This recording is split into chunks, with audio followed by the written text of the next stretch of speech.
giving my introduction. So a very famous conversation between a manager and a CEO, where manager asked CEO that what if we train our employees and then they leave? On this, CEO asked him that what if we don't train them and then they stay? So a very appropriate response to this conversation is by Sir Richard Branson, who said that train your employees well so they can live, but then treat them well so they don't. First of all, thank you ISTD Vadodara Chapter for providing this platform. I am Deep Shah, and as you know, I am participating in individual freelance category today. I am a sales engineer with 15 plus years of experience, having selling capital goods to consumables. Don't worry, I am not here to sell anything. I am just here to share some of my training ideas. So the year was 2012 when I was undergoing one sales training which was sponsored by my company, and during this tea break I was discussing with few of the participants, and one of the participants said that all these things which trainer says in classroom sounds good in classrooms only. If he sits in front of the customer, he will know what kind of theory applies there. In another session, I could experience that trainer was not giving satisfactory answers to real life challenges which was faced by a salesperson. So this was something which prompted me to share my experiences with larger audience and teach them how they can face the real life challenges. At the same time, I can also learn something new, because sales is a very dynamic profile. So every day you come up with something new, some new ideas you come up with. So this is how I started thinking about providing trainings, and I started with my YouTube channel called Experience Candles.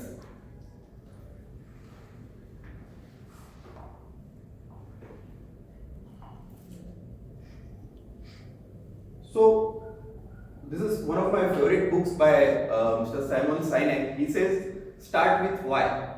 So why training? So coming from a Gujarati medium vernacular background, when I first time heard this word training, I thought it is something like train, which takes a person from destination A to destination B. And I think I was quite right. Training is something like that only, that when you are at position A and you want to reach a position B. But as it happens, when you are traveling in train, that to reach some new destination, you have to leave your current location. So it is about learn to unlearn and then relearn.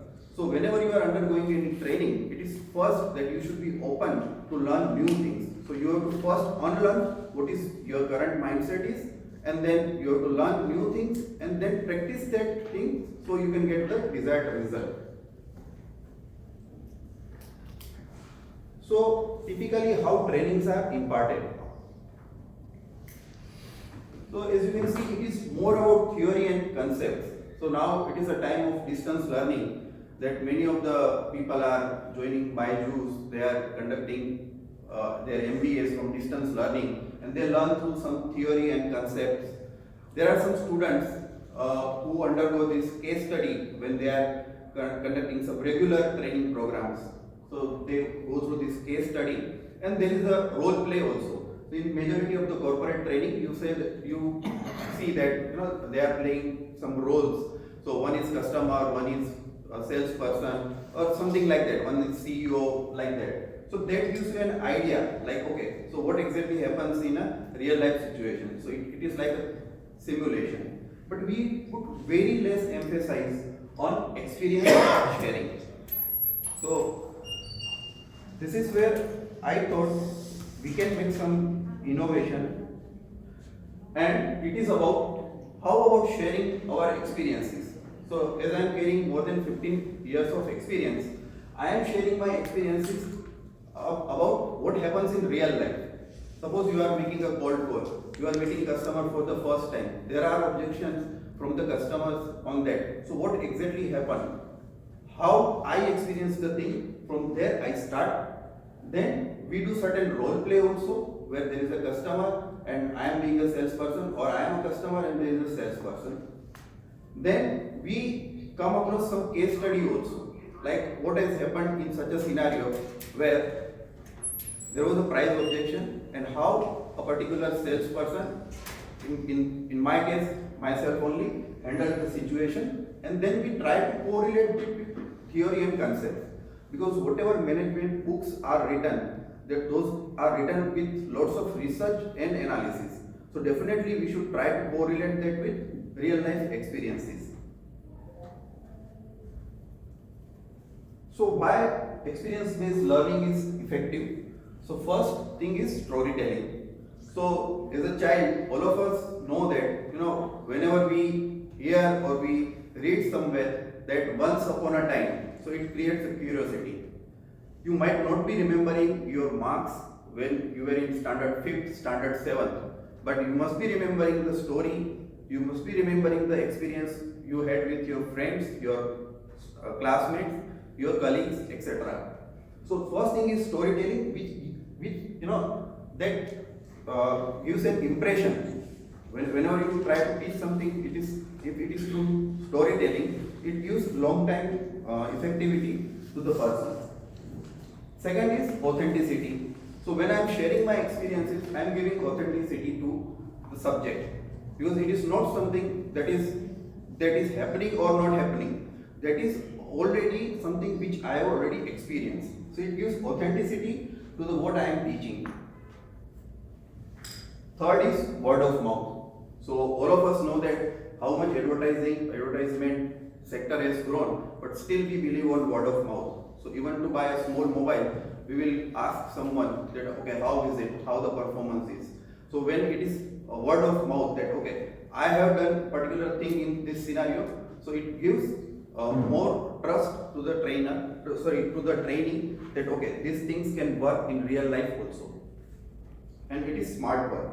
So you do not have a lifetime to make all mistakes and learn from them and then correct them. So it is a smart work when you are learning from other person's experiences.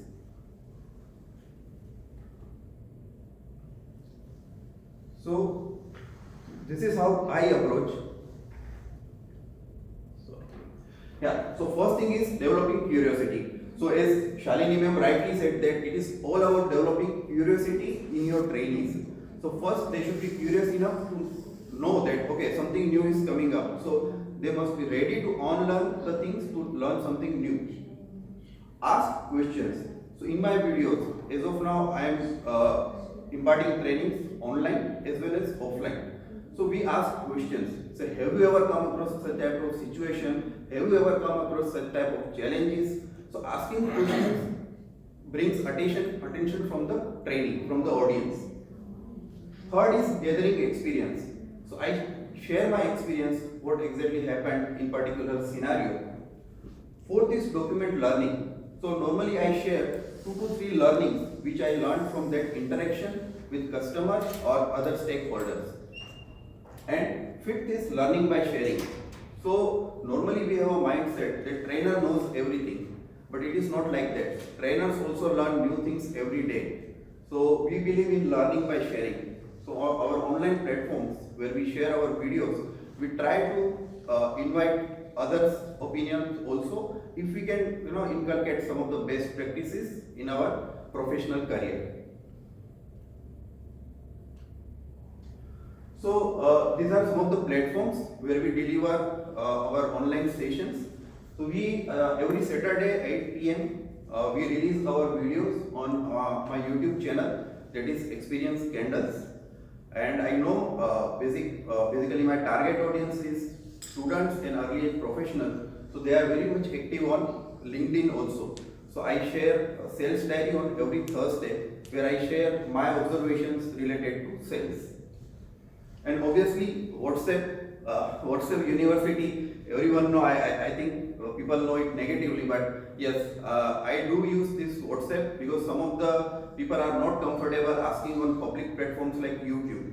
So students from my MBA colleges and all, they ask some of their queries on WhatsApp, and then I try to connect with them on WhatsApp as well.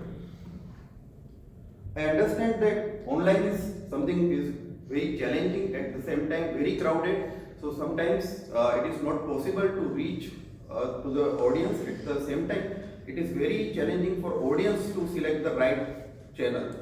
So offline, I do have some. I have done some guest sessions in some of the colleges, like one MBA college in Surat, one MCom department Vidyanagar, and one of my engineering college. That was my alma mater. So there I do guest sessions. I interact with people and understand what their concerns are and try to resolve that. Obviously, there are one-to-one discussions also happens wherever somebody new is coming to sales or somebody is interested for sales. So majorly these are BBA and MBA students who want to pursue their career in sales and marketing. And there are panel discussions. So one talk show we arranged on 5th of February at Sardar Patel University, where it was a talk show about how to bridge the gap between industry and academia. So people learn marketing in their MBA days, but they don't learn sales. And ultimately what all of us are doing is sales. These are some of the testimonials for my online sessions.